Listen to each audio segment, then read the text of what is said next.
You can have your Main event of the evening. ready to race to you. These days are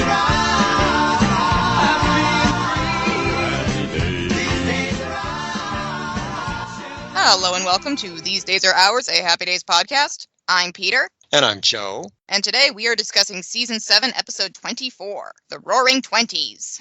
Okay, Peter, tell us what happens in The Roaring Twenties.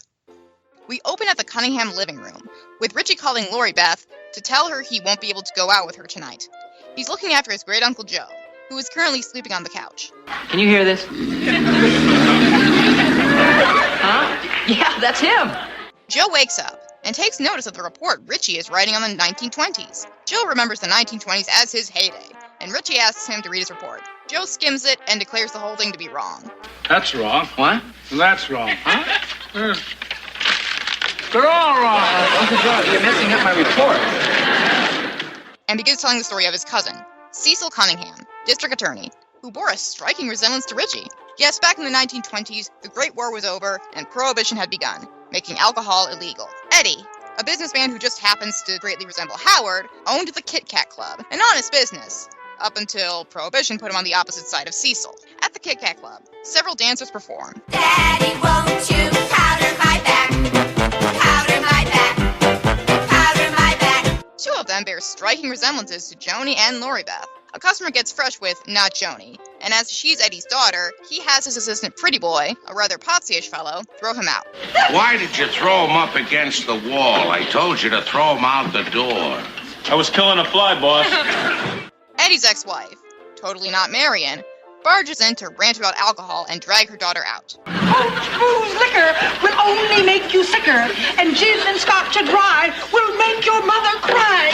A newsboy, who's definitely not Chachi, comes in to deliver news of D.A. Cunningham closing another speakeasy. Then the D.A. stops by, and they hide all the booze. The D.A. sends his assistant, not Ralph, or Purvis, outside while he talks to Ginger, the not Lori Beth dancer, who happens to be his ex-girlfriend. You're looking something special. Thanks. I'm Cecil. Remember we went together for 4 years? Pretty Boy says Ginger is dating the gangster Spats now, and the D.A. leaves in a huff. The jazz starts back up, and in comes Spats, and yes, it is Fonzie. Eddie complains about the D.A. to him, and accuses him of going soft because Eddie's not getting enough protection. I think I heard the word so. I was only repeating what he said. Spats declares the D.A. is dead tomorrow. He snaps his fingers and summons the animalistic hitman Bear, who is Al. Spats tells him to give the D.A. a hug. A hug? What good is a hug gonna do? And to demonstrate what Bear's hugs are like, he demolishes a table. At the DA's office, Purvis is expressing his fear of the many gangsters they have to face. All those hoods out there. How long can our luck hold out? So the DA tells him to take the night off. Then the newsboy shows up to announce that Spats has put a hit out on the DA. There's a montage of the DA raiding speakeasies, culminating in another raid on the Kit Kat Club. That night, Pretty Boy sends Bear to go kill the DA. You gotta get Cunningham. Do it your special way. The hug. And the hitman shows up at the office. He tries to throw the DA out the window, and then Spats shows up to take over. He sends Bear out, and is about to shut the window on the DA, only to stop and show him his FBI badge. Yes, Spats is an undercover agent. Spats is in the FBI? The newsboy stops by again to announce Prohibition is over, and Spats helps the DA back in. Purvis re-enters, and upon seeing Spats tries to rush him, only to accidentally fall out the window, possibly to his death. Back in the 1960s, Joe concludes that Spats and Ginger moved out west, and their daughter married a merchant marine by the name of Fonzarelli. Richie is amazed that Fonzie and Spats are related. Oh, I can't wait to tell him. What? And then Joe starts laughing. Yes, parts of the story were embellished, like that one, but everything involving Cecil was true. Richie vows to try and learn more about his family from Joe, even the crappy ones. Joe starts to tell the story of how Purvis was saved from dying thanks to a conveniently passing Babe Ruth, and then Richie realizes Joe was once again f***ing with him. Later that night, the Cunninghams help Joe move into his new apartment. Now, Uncle Joe, you sure you wouldn't like to stay a couple more days? No, I've got a million things to do. I've got my card parties and dancing lessons. Oh, what dance you learning? Oh, I'm not learning, I'm teaching. Oh, the tango. Thank you, Peter. That was The Roaring Twenties. It first aired back on March 25th, 1980. Happy Days was followed that night by a new Laverne and Shirley, in which a sleepwalking Squiggy takes on the unconscious persona, the Duke of Squigman. Sorry to rouse you, my good man, but I awoke with a dreadful craving for a beverage. Would you be so kind as to fetch me a hot toddy? CBS aired the made-for-TV movie The Ordeal of Dr. Mudd, starring Dennis Weaver as the doctor who sheltered John Wilkes Booth after the Lincoln assassination. A knock in the middle of the night, a man in pain, in need of help. For Dr. Sam Mudd, the nightmare had begun. John Wilkes Booth assassinated Abraham Lincoln at Ford's Theater last night. It was the man whose leg you said, John Wilkes Booth. And NBC had a new episode of The Misadventures of Sheriff Lobo, in which Lobo and his deputies are stuck in a haunted mansion with a group of parapsychology students, and they end up conducting a seance. Rachel Stone, please be near us, Rachel Stone. So, Peter, of those three choices, what are you watching? Ooh, that is a tough one. Once again, I have to go with The Misadventures of Sheriff Lobo because it's a haunted mansion and they perform a seance. I am also very curious about The Misadventures of Sheriff Lobo because it sounds so much like The Legend of Hell House. I have to check that episode out. Happy Days and Laverne and Shirley are going to be in syndication for years. You'll have plenty of chances to check out The Roaring Twenties and The Duke of Squigman, but who knows what's going to happen to The Misadventures of Sheriff Lobo. You got to watch that when it airs. The Roaring Twenties was directed by Jerry Paris, and it was written by the team of Anthony DeMarco and David Ketchum. This same team wrote Chachi's Incredible Wax, Burlesque, and Fonzie Meets Cat. I think Burlesque is a little bit in the same nostalgic vein there. This is we're going to put our cast members in nostalgic costumes episode, which I guess is technically what all of Happy Days is, but this is a different nostalgic costumes. As for guest stars this week, we only have one, but it's a big one. Pat O'Brien as Uncle Joe. And that's Uncle Joe, he's moving kind of slow at the junction. Pat was an actor from Milwaukee, Wisconsin, who became known as Hollywood's quintessential Irish character actor. He worked with James Cagney 9 times, and they were part of a group known as the Irish Mafia. Jim is a complete introvert. I'm an extrovert. I'm an Irish show-off. I like to be on all the time. So I took a shot in the dark, hoping that I wouldn't meet this fellow. And he was just as kindly then and as wonderful as he is today. Pat worked in Hollywood from the early 30s to the early 80s. This is the first of his 2 appearances on Happy Days, and Uncle Joe turned out to be his last acting role. Some of Pat's movies include Angels with Dirty Faces, Some Like It Hot, The Front Page, Ragtime, and Newt Rockney All-American. I've always liked DiMaggio and Rockney's pretty cute, you know. On TV, you could have seen him on WKRP in Cincinnati, McLeod, The Virginian, Hazel, and much more. Naturally, he did some stage work too. His Broadway credits include Miss Lonely Hearts and This Man's Town. Peter, what did you think of Pat O'Brien as Uncle Joe? I liked him a lot. He was very good at striking a balance between being grumpy and being fun, and I like that he admitted at the end that a good chunk of the story was just to fuck with Richie. I like Pat O'Brien a lot in this episode too. To me, he seems like the ideal uncle that you would want to have staying at your house because he does have a lot of fun old stories and things like that. I wish I had an uncle as interesting as Uncle Joe. So nice job, Pat O'Brien. As for songs this week, we get a couple of musical numbers. Let's start with Won't You Powder My Back, performed by Aaron Moran, Linda Goodfriend, and 2 unnamed ladies. This is a 19th century variety hall song that was revived in the 20th century by stripper Gypsy Rose Lee. Powder my back every morning, 'cause honey, there's no one can do it like you. Any thoughts on Daddy, Won't You Powder My Back? So in the story, within the episode, Eddie is having his daughter perform as a dancer at his club, singing sexual songs. That's very creepy. It is. What did you think of the song itself? Weirdly enough, it didn't come across as sexual as it could have. The lyrics are very obviously double entendres, but the bouncy, cheerful way the music is and the way they're performing it, it comes across as just kind of goofy. There obviously is a way to perform it where it's, this is about sex stuff, but that's not how they're performing it. I don't know that powdering somebody's back is all that much of a turn on. The implication is that they're naked. It's like when you're at the beach and someone asks you, hey, can you rub lotion on my back? Rub a little bit of that suntan oil between my shoulder blades, will you, grown-up baby? I got delicate skin. I'm told that some people find that sexy. Rubbing suntan lotion on somebody's back is sexy, but powdering, I don't know, shiny backs is not very sexy to me. I don't know.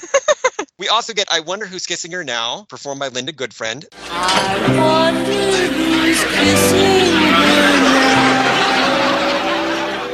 This is a popular song originally written for the 1909 stage musical The Prince of Tonight. Were you familiar with I Wonder Who's Kissing Her Now before Happy Days? I was not. I'd heard it occasionally in movies, TV shows, etc., but I know it from an album called Downloading the Repertoire by Jack Murdurian. Check out that album and his version of I Wonder Who's Kissing Her Now. Okay. And Al Molinaro sings or grunts a bit of the Toreador song from the 1875 opera Carmen by Georges Bizet.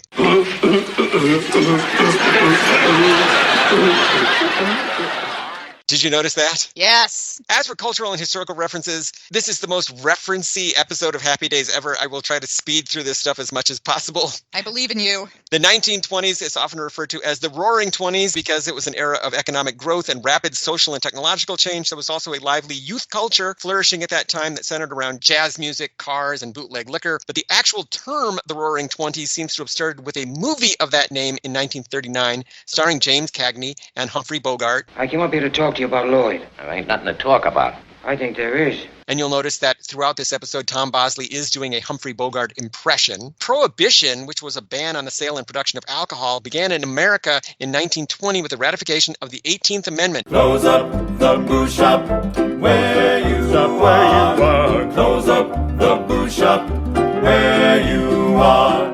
This was the culmination of a Protestant-led temperance movement that began in the 19th century. In this episode, Marion plays a member of the temperance movement. It doesn't really make much sense because in this episode, prohibition has already been passed, so why would she still be advocating for it? I guess because the speakeasies are still happening. If they're willing to break the law to drink some alcohol, I don't think you can really shame them. They might put down the drink for a minute if somebody is pounding a drum right in their face. Prohibition actually resulted in lower rates of cirrhosis of the liver and infant mortality. It also gave rise to a bootleg liquor industry controlled by the mafia. After years of waning support, Prohibition ended in 1933 with the ratification of the 21st Amendment. This is another clue that this story, even though it's called the Roaring Twenties, actually takes place in the 1930s. Uncle Joe says he used to look like George Raft. I was hot stuff in those days. I was young, I had dark hair, and with a slick back, I looked like George Raft. George was a New York actor who became especially associated with playing gangsters in the 1930s and 40s. His movies include the original Scarface, plus Each Day I Die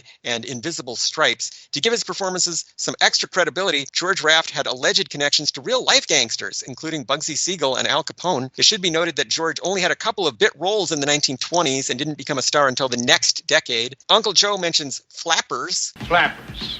This was a subculture of jazz-loving young women in the 1920s who favored short hair and shorter skirts and who generally flaunted society's conventions of proper behavior. This generation is worse than the hippies, the flappers, and the Nazis combined. Flappers were generally seen as party girls who were into booze, sex, and cigarettes. Well, at least the hippies gave us those fat watch bands and the flappers could dance and the Nazis had that song 8 days a week. Uncle Joe also mentions bathtub gin. Obviously, during the era of Prohibition, there were a lot of people making alcohol at home, many of whom used metal bathtubs to mix the ingredients. Now you're making your own alcohol? That's even more illegal than what you were doing before. Uncle Joe also mentions the Charleston, which was a popular dance during the 1920s. It was named after a popular tune also called the Charleston from 1923. I'm probably doing it a little bit wrong. That's the general gist of it, yes. Throughout this episode, we see a newspaper called the Milwaukee Express. It's fictional. You read all about it. Prohibition ends. Booze is legal.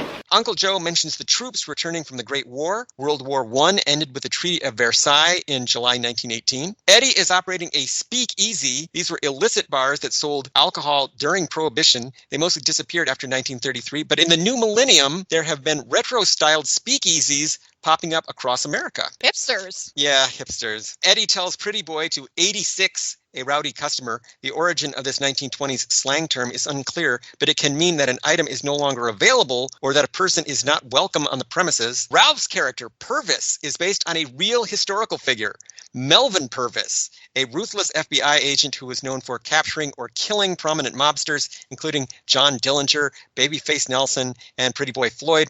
Again, most of Purvis's famous exploits occurred in the 1930s. He didn't die by jumping out a window. In fact, his real death by gunshot in 1960 was either a suicide or an accident. No one knows for sure. And Melvin Purvis has been portrayed in many, many movies, most recently Public Enemies in 2008.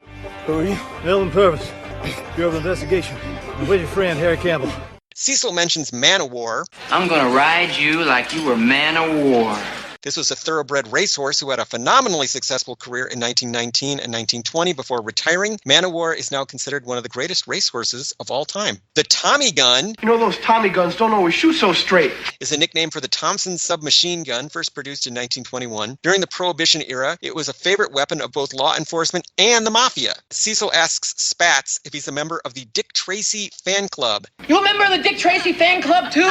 The fact that the comic strip Dick Tracy by Chester Gould didn't start until 1931 is more evidence that this story takes place in the 1930s. Uncle Joe talks about Babe Ruth making a personal appearance and saving Purvis's life. The Babe started his career with the Boston Red Sox in 1914, but by the time of this story, he was playing for the New York Yankees. Teamwork is overrated. I mean, what team was Babe Ruth on?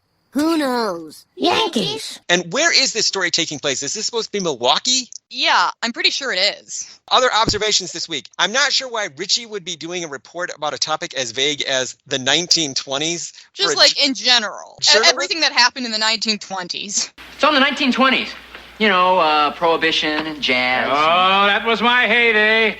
In fact, Richie shows terrible journalistic instincts in this episode. At the end, he refuses to fact-check Uncle Joe's story. That was disgraceful journalism, Richie. It's very strange. It's all very strange. This episode makes good use of Linda Goodfriend's dancing talents. I don't think she dances enough on this show, Peter. Yeah, I think that's absolutely true. She gets to do some very impressive high kicks. I mean, say what you will about Blansky's Beauties. It's a terrible, terrible show, but... At least they had the common sense to cast Linda Goodfriend as a dancer.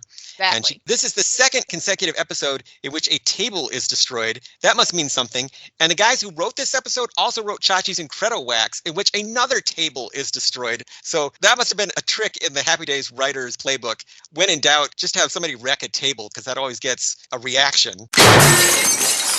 Whenever the band at the Kit Kat Club starts playing generic 1920s jazz, I always think of the Muppet Show theme. So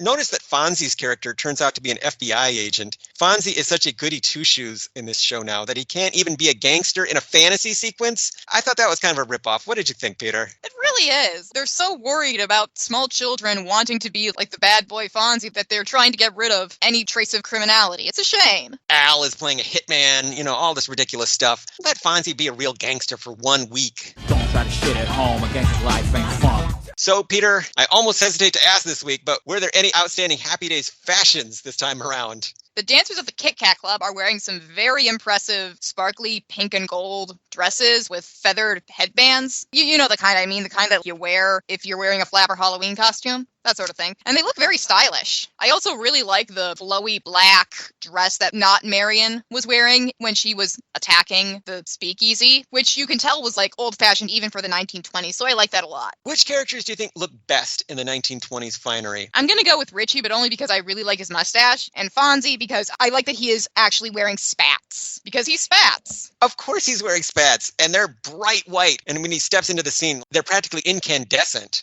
My shoes are like a man and wife that fights like dogs and cats. While I live a very happy life, yet both of my shoes have spats. Any thoughts at all on Chachi's newsboy outfit? It accurately conveys what it is conveying. I feel like the hat was maybe just a little bit off. I feel like it should have been flatter to be like a proper newsboy hat. It is a big, big hat, though. It is a gigantic hat that they put on his head. I think everybody looks pretty good in the 20s clothes. Howard looks pretty good as the owner of a speakeasy. I think that's maybe one of the reasons why they did this episode, is that people tend to look good in those 1920s clothes. So, Peter, did you have any other observations that you wanted to make about the Roaring Twenties? As a fan of the musical Cabaret, I found it very distracting that the club was named the Kit Kat Club. Even though it's pretty radically different from the club in Cabaret, there's no flamboyant queer MC here to serve as a subtle reminder of the creeping threat of Nazism. Willkommen, bienvenue, welcome.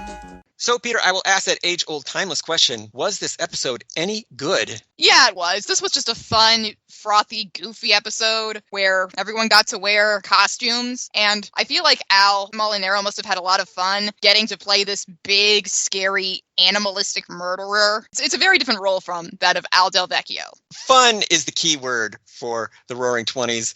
I think the cast is having an absolute blast making this one. I think they liked getting dressed up in the 20s clothes. Obviously, having Al Molinaro playing a ruthless hitman is a big change from what he normally gets to do on the show, which is always to be so meek and mild and being pushed around by everybody. So he gets to be the one crushing tables this week. In fact, as historical dress-up episodes go, I think this one is way more fun than the Thanksgiving one. Well, yeah, that's because this one doesn't remind you of genocide. There's more potential for fun in a 1920s kind of story than in a Thanksgiving story. So I like this one a lot. There's not really a lot to say about it critically because it's just silly. If you want a half hour of entertainment with the gang from Happy Days, the Roaring Twenties will serve very, very well. There's no serious message in this episode at all. It doesn't really reveal anything new about the characters or advance these characters' lives in any way. This is just dress up week. This is just cosplay. I would say definitely check it out. But also, always remember to fact check your uncle's stories, because he might just be messing with you. Yeah, especially if you're turning this in as a college assignment in your journalism class, Richie. Shame on you. Bad journalism, but a good episode. So, Peter, how can people keep up with us and find out about all the wonderful things that we are doing? Listeners can follow us on Twitter at Fonzie Podcast. They can follow me on Twitter at Peter Volfranc. That's PeterVulfranc. And they can follow me on Twitter at Joe_A_Blevins. They can find this podcast online at thesedaysareours.libsyn.com. And they can email us with questions, comments, and concerns at thesedaysareuspodcast@gmail.com. So, Peter, what do we have on the docket for next week? Next week, it's the season 7 finale. Yay! And Ralph's parents are getting divorced. Boo! In Ralph's Family Problem. I am not emotionally ready for this, but I will be here next week to talk about it. So see you later, alligator. In a while, crocodile. I wonder who's kissing her now. I wonder who's kissing her now. I wonder who's looking to her eyes divine. Whispering sighs, telling lies. I wonder who's kissing her now. I wonder who's kissing her now. La la la la la la la la la lee. I wonder who's kissing her now. This is about sex stuff.